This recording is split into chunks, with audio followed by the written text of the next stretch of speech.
bavandimwe nkunda Yezu Kristo akuzwe.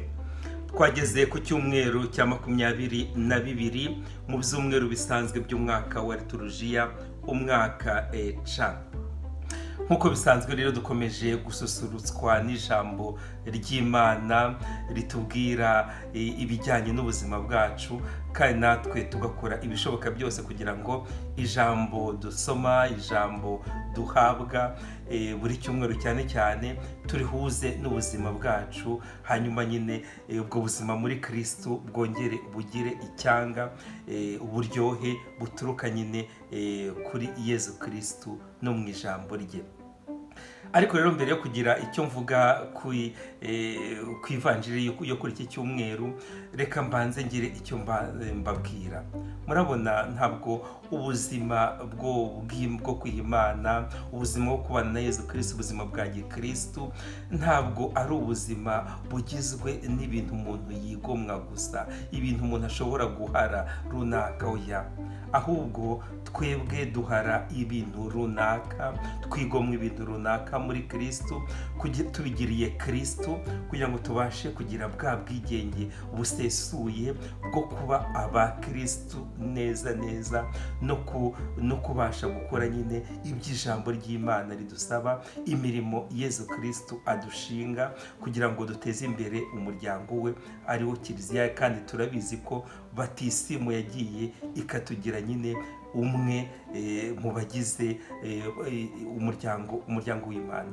Ivanjiri rero y'uyu munsi iraganisha aho ngaho kuri ibyo nahoze mvuga, kuko Yezu Kristo akikijwe n'abantu, n'imbaga nyamwinshi y'abantu, yaratangiye abwira abantu ati, rwose ndababwiza ukuri, udahara umubyeyi we, ise, nyina, umugore, abana, abavandimwe, bashiki be, ntabwo ashobora kuba umwigishwa wanjye.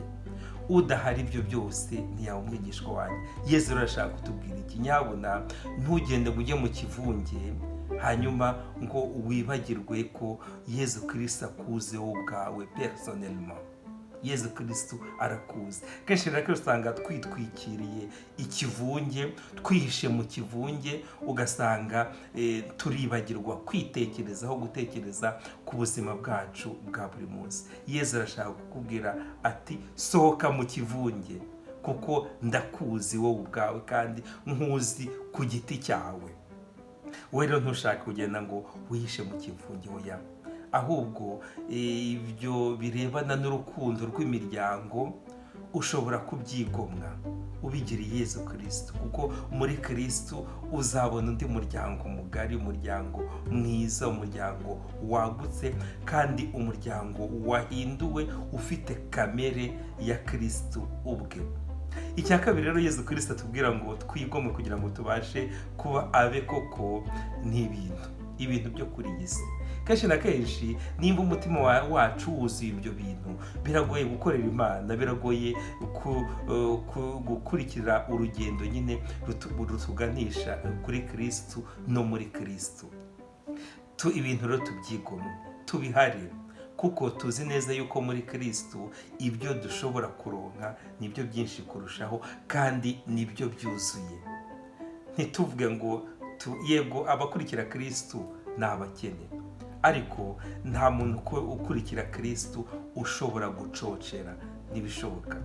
Twebwe duhara ibyo ku isi kugira ngo muri Kristo turonke ibindi byujujwe nawe, bitubera nka kakabando twishyingikirizaho kugira ngo tubashe gukora ubutumwa Yezu Kristo atugenera, kandi tubukore neza, nta kintu kituziga. Kuko ibintu bikunze kutuziga ni imiryango yacu tuba twihambiriyeho, ni ibyo bintu byinshi tuba twihambiriyeho.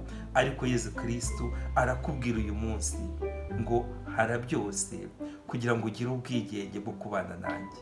Niba twuzuye ibyo byose by'isi rimwe na rimwe bidutega, ntabwo twaba ba Kristo ngo bikunde, ntitwabasha kumukorera ngo bikunde. ibi byose rero tubibyigomwe, twemere kubihara kugira ngo tube koko abantu buzuye ubwigenge bwo gukorera Imana, bwo gukorera abavandimwe. Ibi byose bigaragarire no mu mahitamo yacu ya buri munsi agamije guha umwanya wa mbere Yezu Kristo. Ariko tubyibuke bavandimwe, Yezu Kristo ntashaka ko ugenda ngo wihishe mu kivunge kimujya inyuma, oya, ahubwo arakubwira ati wowe fata umusaraba wawe unkurikire. Ibi ni ibintu byiza cyane bavandimwe.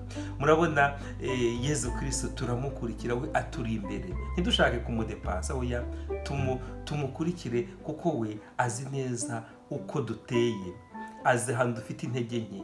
Iyo twaguye tugwishijwe n'uwo musaraba twikoreye, Yezu akunze gukebuka inyuma agadusingira, akaduhereza ikiganza kugira ngo twongere duhaguruke tugende, hanyuma akanadutiza n'imbaraga za Roho we kugira ngo intege nke, intambwe zacu zongere ziyongere, tubashe kumukurikira. We kenshi na kenshi azi intambwe zacu uko zimeze, kandi yiyemeje no gukora byinshi kugira ngo izo ntambwe zacu zongere zigire akanyabugabo, twongere tugende. Umusaraba rero tuwikorera inyuma ya Yezu, ariko nituwikorera twibuke yuko aturi imbere, kandi aturi imbere agenda aturinda kugira ngo tubashe nyine kugera aho tujya. Kandi ni urugendo rw'ubwigenge, ni urugendo rw'urukundo.